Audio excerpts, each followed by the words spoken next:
ስድስተኛ ክፍል ተማሪ ከሆናችሁ እና ለሚኒስትሪ እየተዘጋጃችሁ ከሆነ እነዚህን ጥያቄዎች መስራት ይኖርባችኋል። ክፍል 3 የመጨረሻው ክፍል ነው። ከ21 እስከ 30 ያሉ ጥያቄዎችን እንሰራለን። 21ኛ ጥያቄ ምንድነው የሚለን የክፍልፋይ 105 ኦቨር 300 ዝቅተኛ ሂሳባዊ ቃል የትኛው ነው የሚለን። ስለዚህ ምንድነው የምናደርገው እያቃለል መሄድ ማለት ነው። ስለዚህ 105 ኦቨር 300 አለ። ስለዚህ አሁን ይሄንን በስንት ነው ልናካፍለው የምንችለው?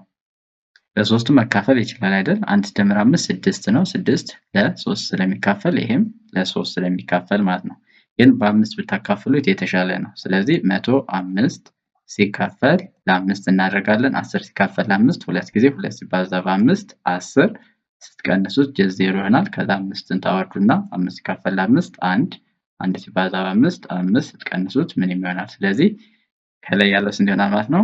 21 ይሆናል። ኦቨር እንልና 300 ሲካፈል ለ5 ደግሞ ብቻውን እናካፍለው። 300 ሲካፈል ለ5 3 ለ5 ስለማይችል 30 እናድርጋለን። 30 ሲካፈል ለ5 6 ጊዜ 6 በ5 30 እንቀንሳለን። ይሄን በምንቀንስበት ጊዜ 0 ይሆናል አይደል? ስለዚህ 0 ሲካፈል ለ5 0 ስለዚህ 60 ይሆናል ማለት ነው። 21 ኦቨር 60 ይሄ አሁን ዝቅተኛ ሂሳባዊ ቃል አንለውም። ለምን? በሌላ ቁጥር ማካፈል ይችላል በ3 21 ሲካፈል ለ3 ስንት ጊዜ ይደርሳል? 7 ጊዜ 60 ሲካፈል ለ3 20 ስለዚህ 7 ኦቨር ስንት ይሆናል ማለት ነው? 20 ይሆናል ማለት ነው። ስለዚህ መልሱ ማን ነው? ሀ። ድብልቅ ቁጥር 2 ሙሉ 1/3ኛ በመቶኛ ሲገለጽ ከሚከተሉት ውስጥ ትክክል የሆነው የትኛው ይሆናል ነው የሚለን። 2 ሙሉ 1/2ኛ ማለት 2.5 ማለት ነው። በሌላ አባባል 2.5 ሲባዛ በመቶ ደግሞ ስንት ነው የሚሆነው? 250% ይሆናል ማለት ነው።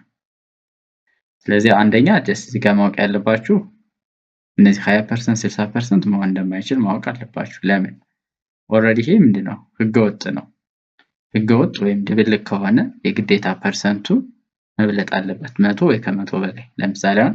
ለምሳሌ 3/3ኛ ቢባል ይሄ ህገወጥ ነው። ወደ መቶኛ ሲገለጽ 100 ይሆናል ማለት ነው።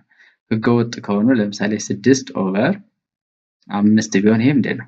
ህገወጥ አይደል? ስለዚህ ወደ መቶኛ በምትገልጹበት ጊዜ ከ100 መብለጥ አለበት ማለት ነው። ስለዚህም 250% መሆን አለበት ማለት ነው። 23ኛ ከሚከተሉት ውስጥ አስርዮሽ ቁጥር 0.215 ወደ ክፍልፋይ ሲቀየር ትክክል የሆነው የቱ ነው የሚለን። መጀመሪያ ጀስት ቁጥሮችን እንጽፋቸዋለን 2 1 5 ብለን ማለት ነው። ኦቨር እንልና ከነጥብ በኋላ ስንት ዲጂት አለን? 1 2 3 ስለዚህ 3 0 ያለው መሆን አለበት ማለት ነው። ስለዚህ 215 ኦቨር 1000ኛ ማለት ይሄ ይሆናል ማለት ነው መልሱ። ሌላው 24ኛ ቀጥሎ ከተሰጡት መቶኛዎች መካከል ወደ ክፍልፋይ በትክክል የተቀየረው የቱ ነው? ወደ ክፍልፋይ 60% 6 ኦቨር መቶኛ ይላል። ይሄ አልተቀየረም። ይሄ 6 ኦቨር መቶኛ ማለት የስንት ነው? የ6% ነው። 60% በትክክል ሲቀየር ስንት ነው የሚሆነው? 60 ኦቨር 100 ያ ማለት 60 ኦቨር 100 ነው መሆን ያለበት በትክክል ሲቀየር ማለት ነው። 15% ማለት 15 ኦቨር 10 ይላል። እንደዛ ሳይሆን 15 ኦቨር 100 ማለት ነው። ፐርሰንት ማለት ኦቨር 100 ስለሆነ ማለት ነው። ሌላው 7.3% ማለት እዚህ ጋር መጠንቀቅ አለባችሁ። ስንት ነው የሚሆነው? 73 ኦቨር እንልና ስንት ማለት አለብን? 1000 ማለት ነው። ገብታችኋል? አሁን 73% ብቻ ቢሆን ስንት ነበር የምንለው? 73 ኦቨር መቶኛ እንላለን። አሁን ግን 7.3% ነው አይደል? ስለዚህ መጀመሪያ 7.3ን ወደ ክፍልፋይ ስትቀይሩት ምን ይሆናል? 73 ኦቨር 10 ይሆናል። ከዛ ፐርሰንቷ ስላለች ከታች ያለውን 2 ዜሮች ጨምራላችሁ ማለት ነው። 5.4% ማለት 54 ኦቨር 1000 ይላል። ይሄ ትክክል ነው። ለምን? መጀመሪያ ጀስት 54 አድርጋችሁ መጻፍ ትችላላችሁ። 54 ኦቨር 10ኛ ፐርሰንት ከላላ ፐርሰንቱን ስታጠፉ 2 ዜሮ መጨመር ማለት ነው።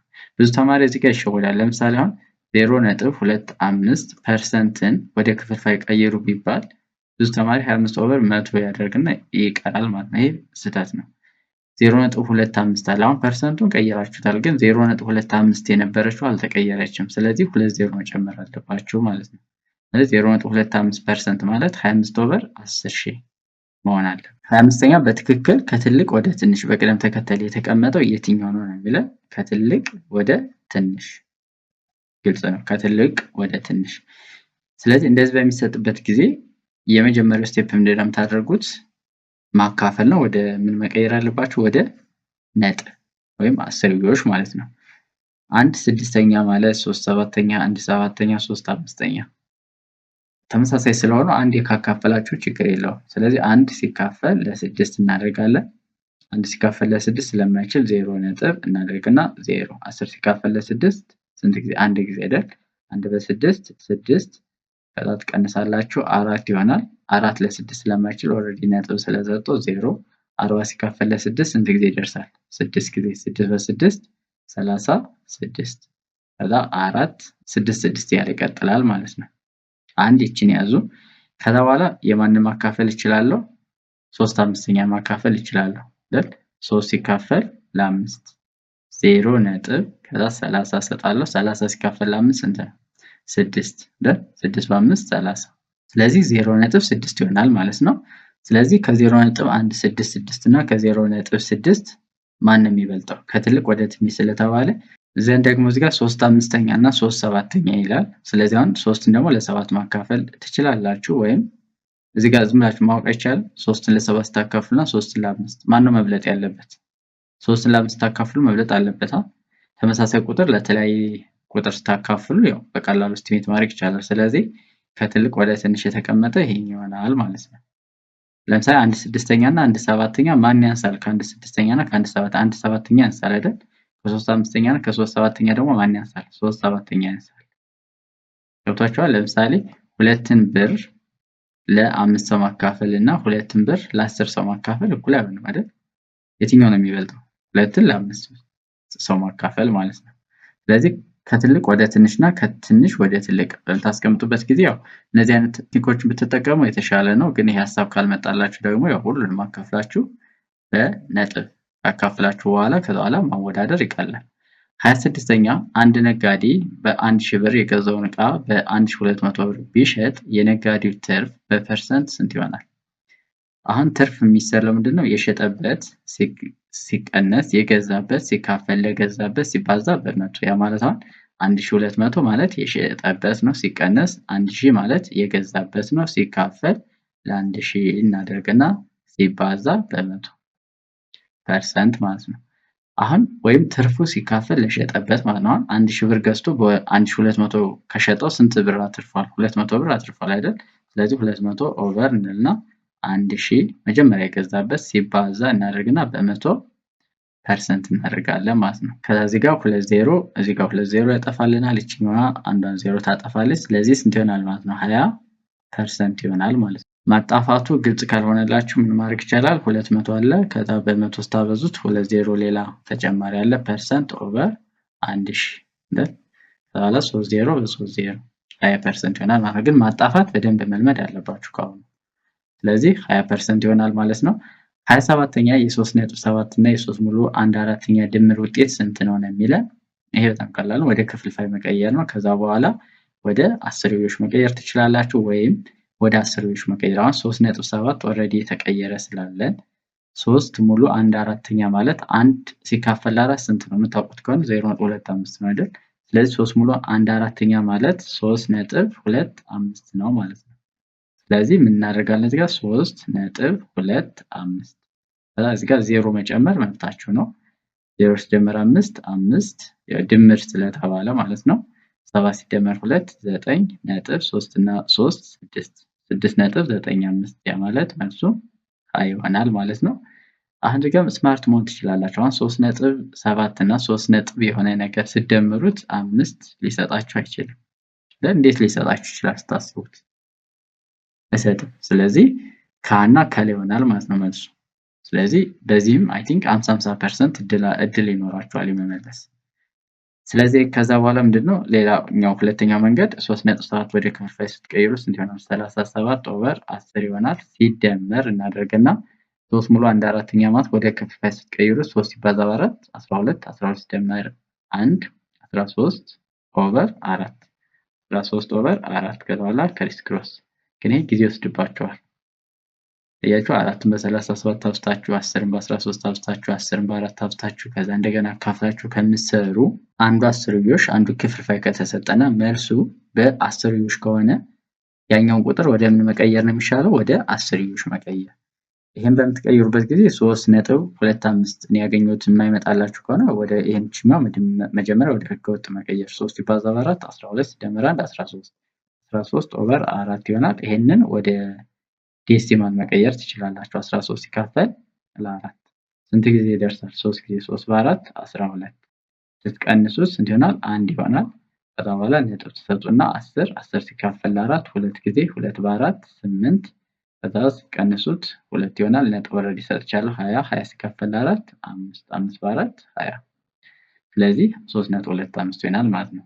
ጀስት ይችኛዋ የተለመደች ነች። ለምሳሌ 4 ሙሉ 1 ሁለተኛ ቢባል 1 ሲካፈል 2 ስንት ነው? 0.5 ስለዚህ ይሄ ማለት ስንት ነው የሚሆነው? 4.5 ይሆናል ማለት ነው። 28ኛ ጥያቄ ይሄንን በሚሰሩበት ጊዜ መጀመሪያ 26ን ወደ አስርዮሽ መቀየር 26 ሲካፈል ለ5 26 ሲካፈል ለ5 ስንት ጊዜ ይደርሳል? 5 ጊዜ 5 በ5 25 ይሆናል። ዘን ስትቀንሱት ከ6 ላይ 5 1 ከ2 ላይ 2 ጀስት 0 ነጥብ ሰጥና እዚህ ጋር 10 ይሆናል ማለት ነው። 10 ሲካፈል ለ5 2 ጊዜ 2 በ5 10 ስትቀንሱት ባዶ ይሆናል።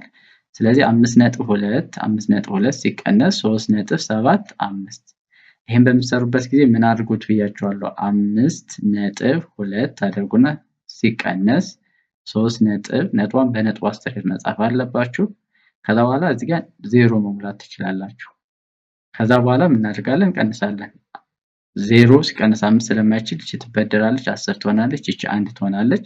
10 ሲቀነስ 5 5 1 ሲቀነስ 7 አይቻልም። ስለዚህ እቺ 11 ትሆንና እቺ 4 ትሆናለች። 11 ሲቀነስ 7 ስንት ነው? 4 ከዛ ነጥቧን አወርዳታለሁ። 4 ሲቀነስ 3 1 ስለዚህ 1.475 ይሆናል ማለት ነው። አሁን ይሄንን ወደ ክፍልፋይ ቀይራችሁ ክሪስ ክሮስ አድርጋችሁ ብትሰሩት አድካሚ ነው። ስለዚህ እንደዚህ በሚሆንበት ጊዜ ምንድነው ያልኳችሁ? አንዱ ክፍልፋይ አንዱ አስርዮሽ ከሆነ እና መልሱ በአስርዮሽ ከሆነ ክፍልፋዩን ወደ ምን መቀየር ይሻላል? ወደ አስርዮሽ መቀየር። 29ኛ ደግሞ ምንድነው የሚለን? የ6/9 እና የ0.65 ብዜት ያማስ ሲባዛ በ0.65 ማለት ነው። ብዜት ማለት ማባዛት ነው። አሁን እዚህ ጋር ደግሞ የተሰጠን በምንድነው ካያችሁት? በክፍልፋይ። ስለዚህ ምንድነው የምታደርጉት? 6/9 ሲባዛ በ65 ኦቨር 100 ታደርጉታላችሁ ማለት ነው። ከዛ በኋላ ስማርት መሆን አለባችሁ። ማቃለል መጀመሪያ። ስለዚህ ታቃለሉት። ይሄ በ3 2 ይሆናል። ይሄ በ3 ስንት ይሆናል? 3 ሲባዛ እንልና በ5 ደግሞ ማቃለል እንችላለን። 65 ሲካፈል ለስንት? ለ5 6 ሲካፈል ለ5 አንድ ጊዜ 1 ሲባዛ በ5 5 እንቀንሳለን 1 ይሆናል። ከዛ 5 ትወርዳለች። 15 ሲካፈል ለ5 3 ስለዚህ 13 ይሆናል ማለት ነው። ኦቨር እንልና 100 ሲካፈል ለ5 ስንት ነው ታውቁታላችሁ? 20 አይደል? ከዛ አሁን እቺ በ2 1 ይሄ በ2 10 ከዛ በኋላ ምን ይሆናል? 13 ኦቨር 30 ይሆናል ማለት ነው። ስለዚህ መልሱን በቀላሉ ማወቅ ትችላላችሁ ማለት ነው። ስለዚህ እነዚህ የማቃለል ቴክኒኮች ሊገባችሁ ይገባል። ምናልባት ግልጽ ካልሆነላችሁና ከፍላችሁ ማጥናት የምትችሉ ካላችሁ ኦንላይን ጀስት ቡክ አድርጋችሁ ማጥናት ትችላላችሁ። እነዚህን ብቻ በደንብ እነግራችኋለን። ብትፈልጉ የ1 ሰዓት ብቻ ማጥናት ትችላላችሁ። ብትፈልጉ የ2 ሰዓት እናንተ መክፈል እንደምትችሉት አቅም ማለት ነው። የመጨረሻው ጥያቄ 30ኛ ምንድነው የሚለው? ከሚከተሉት ውስጥ ይለናል የ17 ኦቨር 7 ሲካፈል ለ3 5ኛ ትክክለኛ ውጤት የቱ ነው የሚለን። ስለዚህ ምንድነው የምታደርጉት? ማካፈል ላይ በኢንቨርስ ነው የምናባዛው። 17 7ኛ ሲባዛ እናደርግና በ5 ስንተኛ? 3ኛ እናደርገዋለን። በሪስፕሮካል ስናበዛው ማለት ነው።